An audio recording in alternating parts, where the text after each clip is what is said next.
The radiator in Leo's Chicago apartment hissed like a dying cat. It was March, that miserable stretch of the Midwest calendar when the snow turns to gray slush and the sky hangs low enough to scrape the rooftops. At 25, Leo felt calcified. He was living in the kinetic center of America, yet he was motionless. He'd come here 3 years ago with an architecture degree and a sketchbook full of impossible towers, convinced he'd leave his mark on the skyline. Instead, he was drafting HVAC ducts for a soulless firm in the suburbs, his dreams shrinking until they fit into a cubicle. Despair wasn't a dramatic, weeping thing for Leo. It was a heavy, wet wool blanket draped over his mind. It was the stack of unopened mail on the kitchen counter and the acoustic guitar in the corner that had gathered a thick fur of dust. He hadn't touched the strings in 6 months. He felt hollowed out, a husk walking through the motions of a life he didn't recognize. On a Tuesday night, staring at the water stains on his ceiling, something snapped. It wasn't a loud snap. It was just the quiet realization that if he stayed in this room one more day, he would simply dissolve. He called in sick to work on Wednesday morning. He didn't pack a suitcase. He threw jeans, t-shirts, and a heavy jacket into a duffel bag. Almost as an afterthought, he grabbed the guitar case.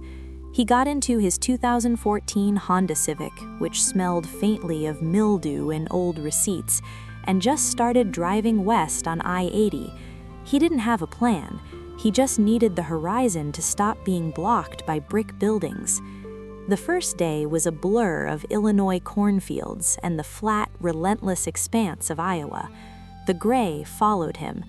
He listened to talk radio just to hear human voices without having to engage with them.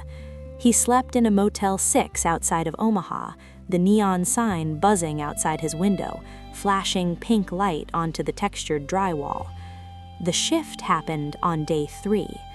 He crossed into Colorado and the geography began to buckle. The plains suddenly smashed upward into the Rocky Mountains, jagged teeth biting at the sky. He had to turn off the AC and roll down the windows. The air changed. It became thinner, sharper, smelling of pine resin and cold stone. He pushed the little Honda hard up the inclines, the engine whining in protest. As he crested the Continental Divide, the gray finally broke. The sky turned a startling, aggressive blue. He kept driving. Utah. He pulled off the interstate in the southern part of the state, drawn by the bizarre, alien landscape he saw on a faded billboard. He ended up on a 2-lane blacktop road that wound through canyons of oxidized sandstone. The world was no longer gray. It was burnt umber, rust, ochre, and violent orange. He found a spot to pull over near sunset, a scenic overlook that felt like the edge of the world. There was no cell service, no HVAC diagrams, no city noise, just an immense, ringing silence and wind whipping through the canyon below. He got out of the car. His legs felt unsteady after days of sitting. The sheer scale of the place was terrifying. Giant monoliths of rock shot up from the desert floor, sculpted by millions of years of erosion.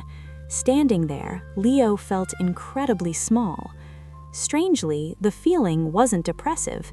In Chicago, feeling small meant feeling insignificant, crushable by the machinery of the city. Here, feeling small felt like permission. The rocks didn't care about his career trajectory or his lonely apartment, they just were. He walked to the edge of the cliff, his toes hanging over a 1,000-foot drop. The sun began to dip below the horizon, igniting the canyon walls. The colors deepened, hemorrhaging light. He went back to the trunk and pulled out the guitar case. The latches snapped open loudly in the quiet air. He sat on the hood of the Honda, the warm engine ticking beneath him. He rested the guitar on his knee.